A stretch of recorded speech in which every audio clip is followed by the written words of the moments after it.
teman wanitaku, salam kasih dan penuh dengan damai sejahtera. Kembali hari ini yuk kita akan belajar tentang kekayaan hati para wanita yang ada di dalam Alkitab.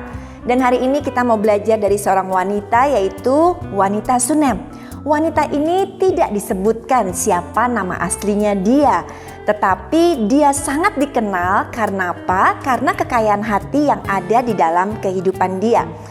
Dia hanya dikenal sebagai wanita Sunem. Ada sebuah desa yang bernama Sunem yang sering disinggahi oleh Nabi Elisa.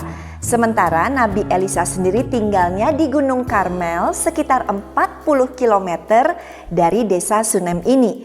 Dan setiap kali Nabi Elisa melewati desa itu, wanita ini yang sudah bersuami, dia selalu mengundang Nabi Elisa untuk makan di rumahnya.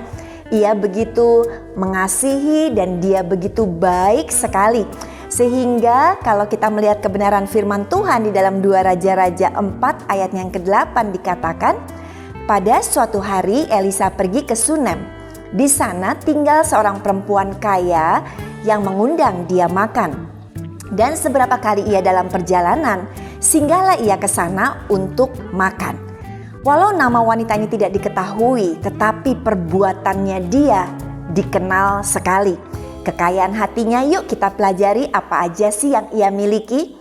Yang pertama, ia kaya di dalam hal memberi.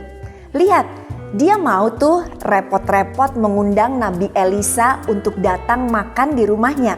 Bahkan ayat tadi berkata bukan cuma sekali atau 2 kali, tetapi seberapa kali pun Nabi Elisa melewati desanya, ia pasti mengundang Nabi ini untuk datang ke rumahnya. Baik sekali bukan? Hatinya begitu kaya di dalam memberi, hatinya generous sekali. Ternyata kebaikan hati dia, kemurahan hati dia tidak berhenti sampai hanya mengundang Nabi Elisa saja. Kemudian kalau kita baca ayatnya 2 Raja 4 ayat yang ke-10 dikatakan, baiklah kita membuat sebuah kamar atas yang kecil yang berdinding batu, dan baiklah kita menaruh di sana baginya sebuah tempat tidur, sebuah meja, sebuah kursi dan sebuah kandil.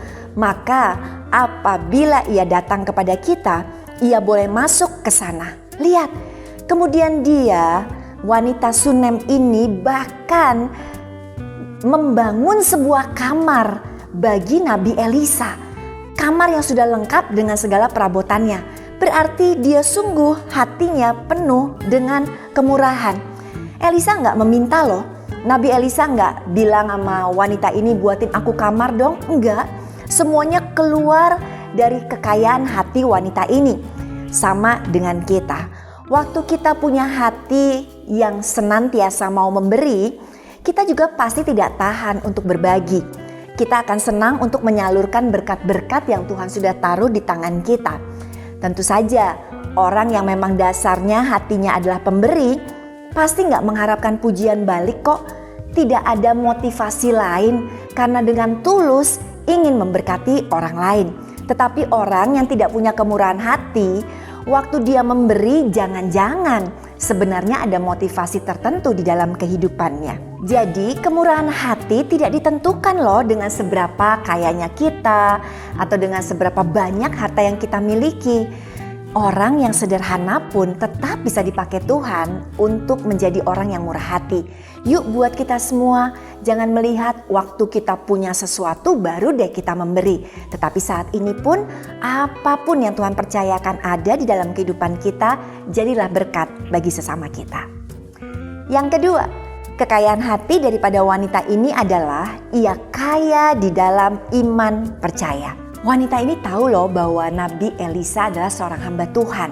Sehingga waktu dia mengundang Nabi Elisa untuk makan bersama-sama di rumahnya, saya yakin perempuan Sunem ini pasti akan banyak bertanya tentang kebenaran firman Tuhan.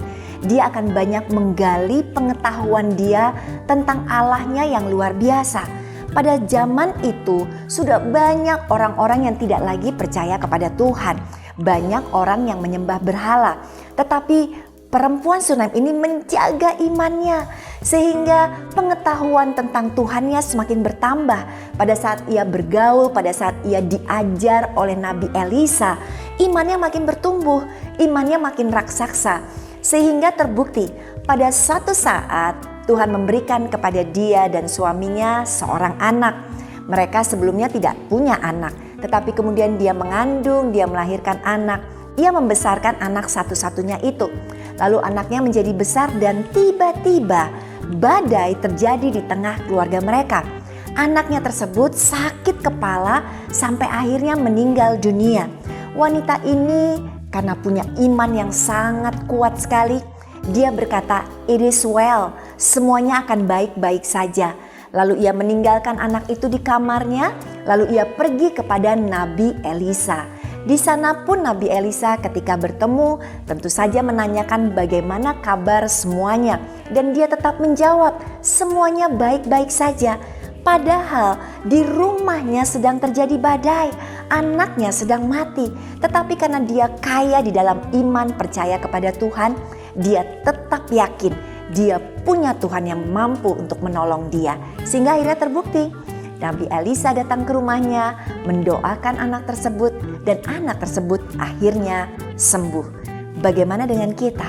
Tuhan juga mau supaya iman kita semakin bertumbuh. Tuhan mau di dalam kehidupan kita sehari-hari sebagai kaum perempuan, jangan lupa untuk menggali firman Tuhan. Jangan lupa setiap hari untuk memperkaya iman kita dengan kebenaran firman Tuhan. Jangan hanya sibuk kita nonton hal-hal yang lain, drama-drama Korea yang seru-seru, boleh aja.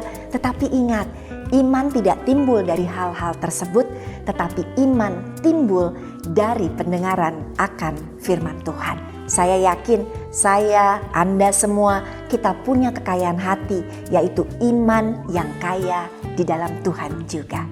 Yang ketiga, kita mau belajar kekayaan hati dari wanita ini adalah ia kaya di dalam menghormati suaminya.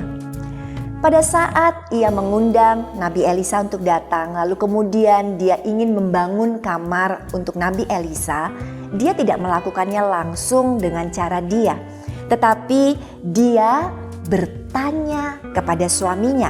Dia menghormati suaminya karena dia tahu semua keputusan tetap ada di tangan suaminya. Dia tidak mau melangkahi suaminya. Dan kita juga tahu bahwa di dalam ayat itu dikatakan bahwa suaminya setuju dengan pendapat istrinya, suaminya memberikan izin, suaminya mengiyakan, dan pada saat izin sudah diberikan, wanita ini melangkah untuk membangun kamar bagi Elisa. Kita sebagai kaum wanita, Tuhan juga mengajarkan kita untuk tunduk kepada suami kita.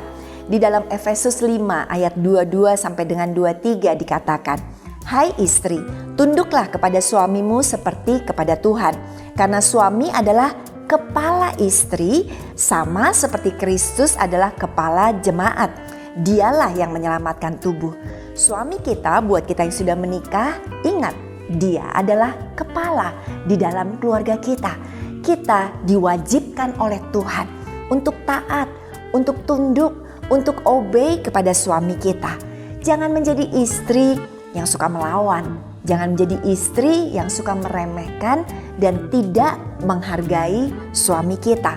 Mungkin kita lebih hebat, mungkin kita lebih kaya, mungkin kita lebih pintar. Namun penundukan diri kita akan membuat berkat terjadi di dalam keluarga. Untuk itu 3 hal sudah kita pelajari tentang kekayaan hati daripada perempuan Sunem ini.